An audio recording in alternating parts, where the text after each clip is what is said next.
یہ نہیں ہے، لفظ ہے التحیات. جب اتا کہیں تو ہا کی آواز آنی نہیں چاہیے. التحیات، یا پہ تشدید ہے.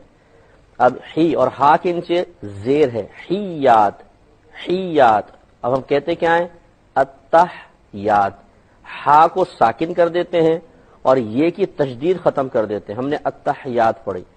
تو یہ عموماً چونکہ میں نے الحمدللہ ایک طویل عرصے تک خصوصاً بالغان کو ہم نے پڑھایا ہے، قرآن بھی میں نے پڑھایا اور ان کی نمازیں بھی درست کروائیں. بہت سارے لوگ ہمیں ملتے رہے. میری زندگی میں کوئی ایک بھی شخص ایسا نہیں آیا جس بالغ نے مجھے نماز پوری سنائی ہو. معذرت کے ساتھ عرض کرو، میں نہیں کہہ رہا ہوں کہ آپ جتنے سامنے بیٹھے ہوئے ہیں سب غلط نماز پڑھنے والے ہیں. معذاللہ ایسا نہیں کہنے کا مطلب ہے، بلکہ میں جو سمجھانا چاہ رہا ہوں میں آپ کو عرض کرتا ہوں کہ میرے سامنے آج تک کوئی ایسا شخص نہیں آیا جس نے 100% مجھے صحیح نماز سنا دی ہو. کہیں نہ کہیں غلطی، حتیٰ کہ ثنا پڑھتے ہوئے سبحانک اللہم کہتے ہیں، حالانکہ سبحانک اللہم لا کو لمبا کھینچیں گے کیونکہ کھڑا زبر ہے اس میں، تھوڑا سا اس کو لمبا کرنا. سبحانک اللہم اور کلہم، لا اور لا لا لا لا لا فرق ہے. سبحانک اللہم سبحانک اللہم. کلا یہ لام زبر لا بنے گا اور کلا لام کھڑا زبر لا بنے گا. یہاں کھڑا زبر ہے، صرف زبر نہیں ہے. اور یہ مد، یہ الف مدہ و مدہ یا مدہ کہلاتے ہیں اور ان میں غلطی لحن جلی کہلاتی ہے. لحن جلی کا مطلب یہ ہے کہ زیادہ بڑی غلطی ہوتی ہے، اس میں بسا اوقات معانی کا فساد زیادہ ہو جاتا ہے، نماز تک ٹوٹ جاتی ہے. میں سبحانک اللہم کی بات نہیں کر رہا ہوں، اسے نہیں ٹوٹتی ہے. اگر ہم قرآن پڑھیں اور اس کے اندر یہ ہم لحن جلی کر بیٹھیں تو بسا اوقات نماز کے فساد کا سبب بن سکتا ہے. یہ تو میں نے چند آپ کو مثالیں دی، پھر رکوع اور سجود کی تسبیحات پہ بھی آپ کو بتایا تھا. عموماً پڑھتے ہیں سبحانہ رب العظیم، سبحانہ رب العظیم، حالانکہ صحیح لفظ ہے سبحانہ ربی یل عظیم، سبحانہ ربی یل عظیم، سبحان ربی یل عظیم، یہ صحیح لفظ ہے. ربی یل عظیم، یہ کو لام سے ملاتے ہیں. اس طرح کی غلطیاں ہیں. پھر جو ہم نے صورتیں بچپن میں یاد کی ہوتی ہیں، جیسے قاری حضرات ہوتے ہیں، اگر ہم نے کسی سے پڑھا ہو تو 30ویں سپارے کی آخری چھوٹی چھوٹی سورہ وہ یاد کروا دیتے ہیں تاکہ بچے نماز میں پڑھ لیں. اس وقت کی یاد شدہ کو ہم سمجھتے ہیں کہ پوری زندگی کے لیے کافی ہے، حالانکہ ایسا نہیں ہے. یہ ہمیشہ یاد رکھیے گا، اگر آپ اپنے بچوں کو قرآن پڑھوا رہے ہیں، نماز سکھا رہے ہیں، صورتیں یاد کروا رہے ہیں، تو اس کی تجدید کتاب سے دیکھ کر کچھ عرصے تک تسلسل سے کرواتے رہیے گا. مثال کے طور پہ آپ بچے نے قرآن ختم کر لیا، نماز پوری سیکھ لی، صورتیں یاد کر لی، 1 سال بعد کتاب سے دوبارہ ان چیزوں کو آپ ان کو کہیں کہ ریپیٹ کریں کتاب میں دیکھ کر، تو اس میں بعض اوقات ایسا ہوگا کہ بہت سارے لفظ ایسے ہوں گے جو غلط زبان پہ چڑھ گئے تھے، غلطیاں ہو رہی تھیں، وہ پھر اس کی تصحیح ہو جائے گی.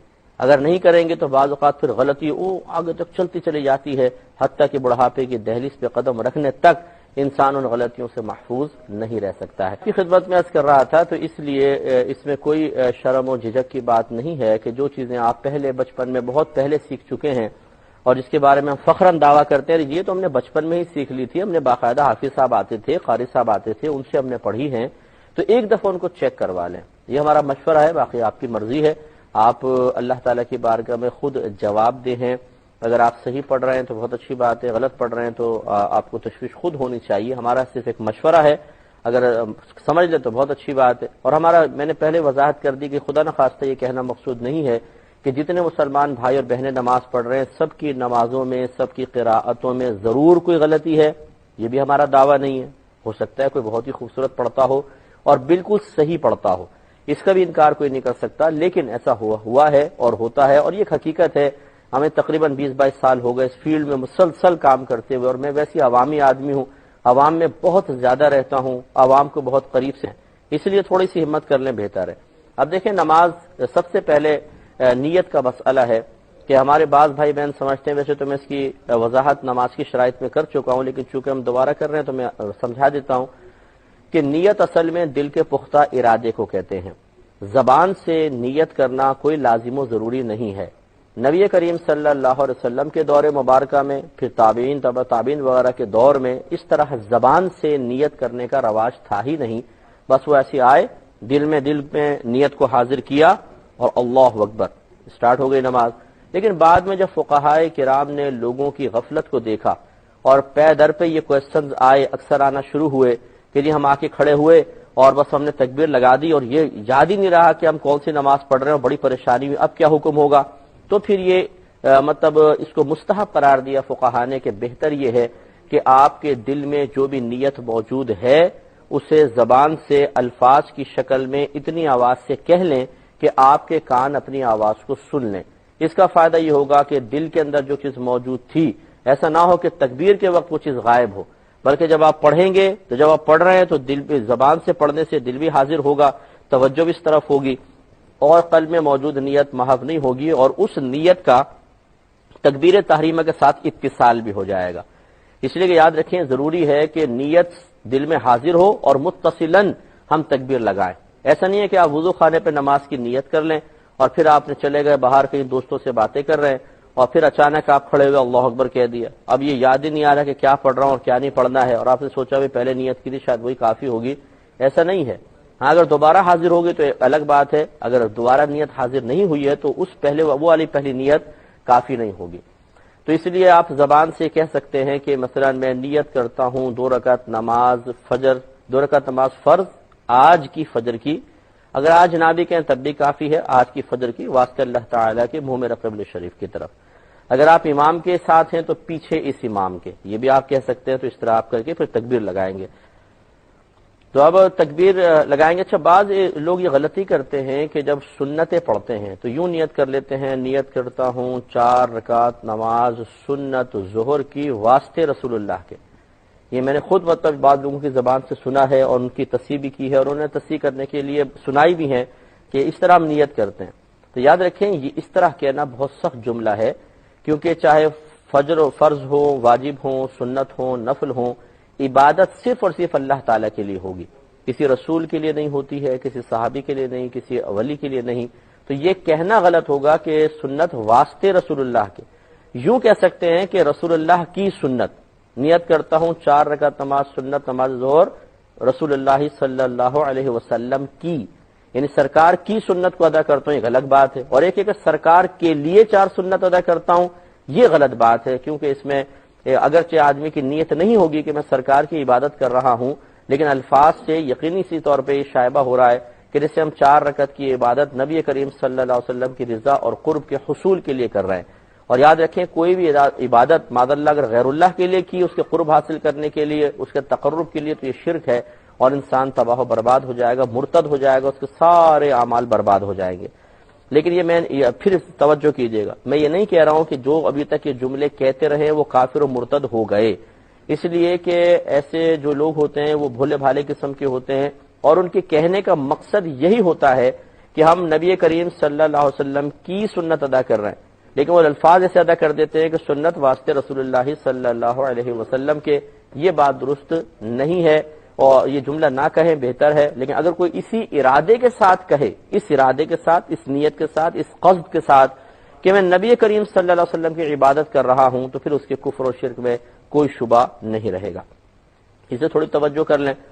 اب یاد رکھیں کہ جب آپ تکبیر لگائیں تو کھڑے ہونے کا طریقہ پہلے مردوں کے میں عرض کر دیتا ہوں، چلے خواتین کو ساتھ ساتھ کہتا ہوں، مرد جو ہوں اس طریقے سے پاؤں بالکل سیدھے ہونے چاہیے اور ان کے درمیان 4 انگلیوں کا فاصلہ رکھنا مستحب ہے۔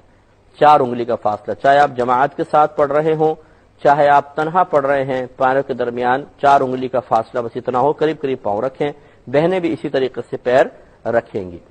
اس کے بعد جب تکبیر لگانے لگے تو چہرہ اٹھا ہوا ہو، بعض لوگ اپنے پیروں کو دیکھ کے تکبیر لگاتے ہیں، ہم نے نمازی حضرات کو دیکھا ہے جو دیکھتے ہیں اللہ چہرہ جھکا ہوا ہوتا ہے، یہ سنت کے مطابق نہیں ہے۔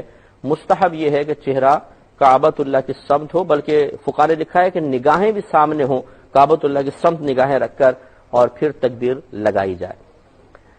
تو بہنیں بھی ایسی کریں گی کہ چہرہ کعبۃ اللہ کی سمت ہوگا اور پھر نگاہیں بھی کعبۃ اللہ کی سمت رکھی جائیں۔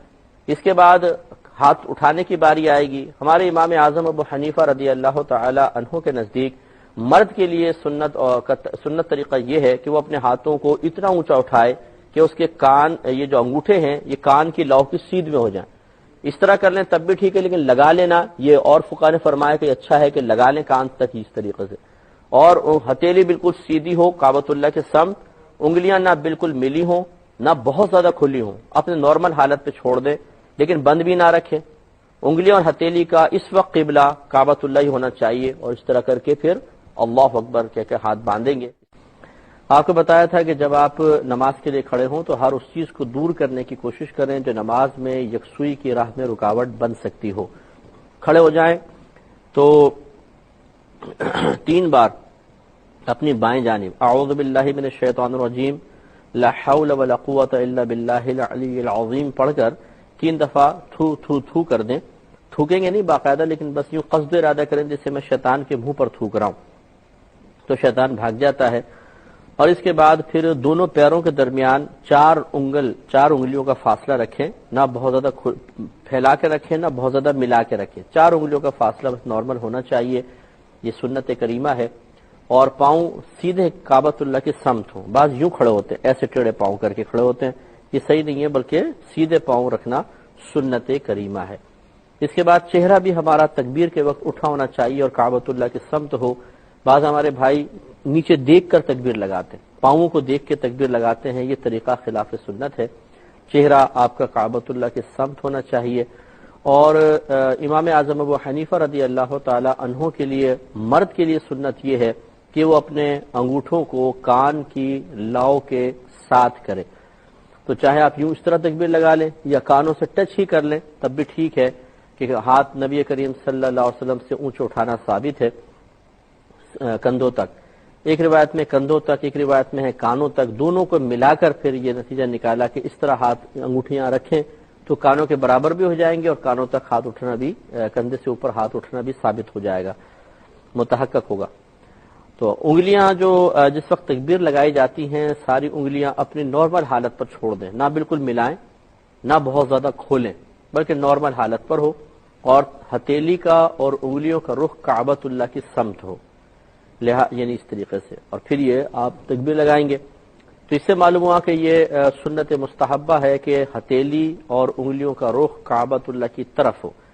تو بعض جو ہیں وہ اس طرح تکبیر لگاتے ہیں یوں ہاتھ بند کر کے یوں، یہ بھی خلاف سنت ہے، سمجھ لیں.